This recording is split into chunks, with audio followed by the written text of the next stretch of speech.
I'm Hafiz Othman. I'm an entrepreneur. Currently, I'm the Executive Director of Iman Catalyst Community.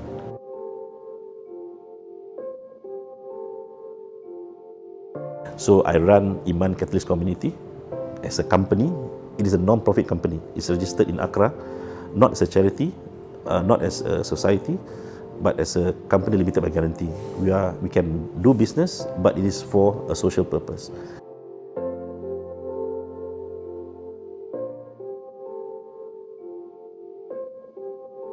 For many young people, right, you need to first find your purpose. Okay, and if there is a roadblock, it's a sign actually that it may be something that you need to find elsewhere, or you need to change or adjust a bit. You have several general skills, but you have one deep skill that you become someone that the organization not only values but cannot do without. God is pleased with me. That's another level that to me is very, very important to make me go further than just the human level of gratitude or thankfulness.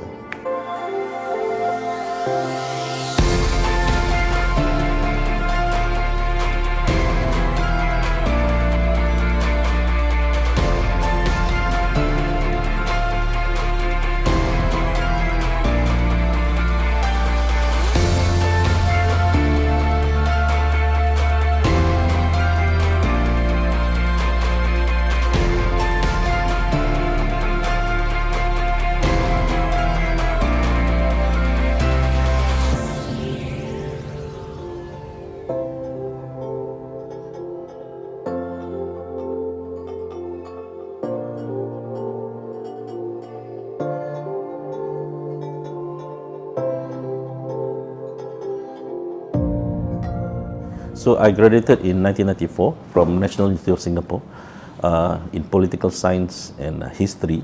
So after I graduated, I was looking for, today we call it social and a social enterprise. But then that terminology was probably not existent. So I was telling people that I want to work for a business that has a social mission. So I went around probably 3 months. So I didn't have a proper job after graduation. I did relief teaching and so on and so forth. So finally I met a senior, bumped into him in the Clementi MRT, I can remember that moment. And he said, why not you meet this particular person, right? And he's doing something like what you described. What he was doing was to run a company that has a business in trading as well as in management consultancy. And he had basically also some social activities that help volunteers and non-profit organizations in terms of being better in terms of organizational and management. So when I met him, he immediately hired me actually, and he said that we'll go to London in 2 weeks' time. What do you call that? Management training for social activists. Okay, so we had participants from I think several countries, and that was the beginning, right, of my journey to entrepreneurship, in which I believe that I wanted to work in the social, but at the same time in a business kind of format. So I traveled for a lot for that 2 years while I was in that company. One particular project that we did was to set up a boarding school in a remote part of Indonesia, in Aceh actually, in the mountains actually. The model of the school is we built the school, at the same time we do not just depend on donation. Okay, we run a business, or we help the local organization or foundation to run a business. So the business that they did was to plant citronella plants, which actually used in perfumes, in mosquito repellent, and so on and so forth. So we grow, I think about maybe a few hectares, okay, around the school actually, physically around the school, and we set up a distillation plant, a very basic distillation plant that boil the plant and produce oil. So that oil is like gold actually. It's a little, but it is very expensive. So even exported to Europe. I remember that we managed to build only 3 buildings. I mean, maybe 5 years ago, when I asked the founder, how did the school go? He said, yeah, I mean, it was very successful because they completed about more than 20 buildings after a few years. Most of the students graduated and become leaders of society. Some of them become, even a member of parliament, even good businessmen, and set up their own schools all around Indonesia.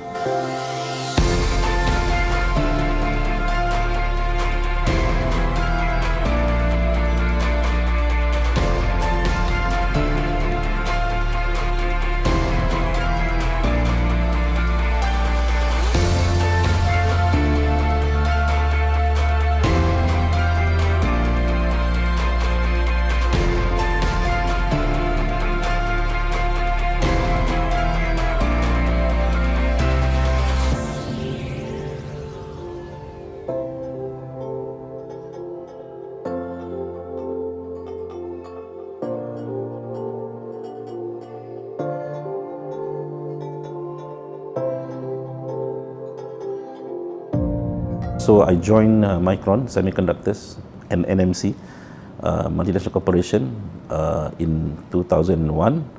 Despite being an arts and social science student, I joined an engineering company, performing the role of usually engineers do. Okay, somehow I was accepted at that company, and I was there as a manufacturing supervisor for 5 years. Then I moved on as they call it process coordinator, and after that I managed projects. I was a project manager for the innovation and automation project. I stayed in Micron for a long time, actually 15 years, and I realized that that was a necessary 15 years in which I not only learned to work in a big organization, but I learned to work with different levels of leadership. After 5 years, I made a decision to spend my annual leave, all right, to do all sorts of other things outside, to do projects outside, including projects that involve, to me, organizations that I never dreamt of. I even did a project with the World Bank.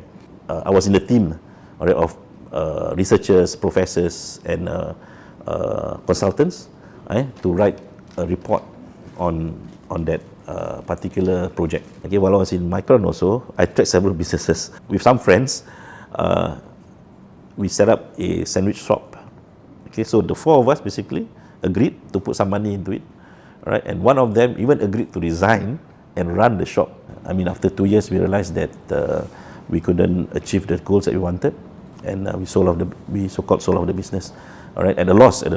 Okay, but what we gained was experience, and at the same time, the ability to venture into an area outside our current job.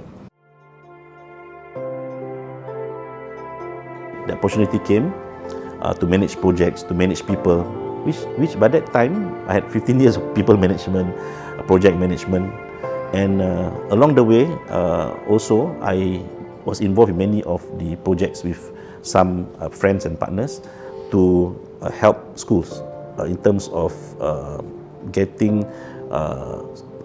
improve their teachers, improve their system, and work with some of the international schools.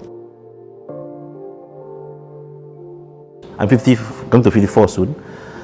There is something that you need to find beyond yourself. All right. So you have probably another, I mean, according to statistics, probably 20 years more to go. Okay, and you want to leave something behind. Right. So that something behind, you need to really be clear what it is, a legacy, right? And so that you can continue to be here even though you're not here.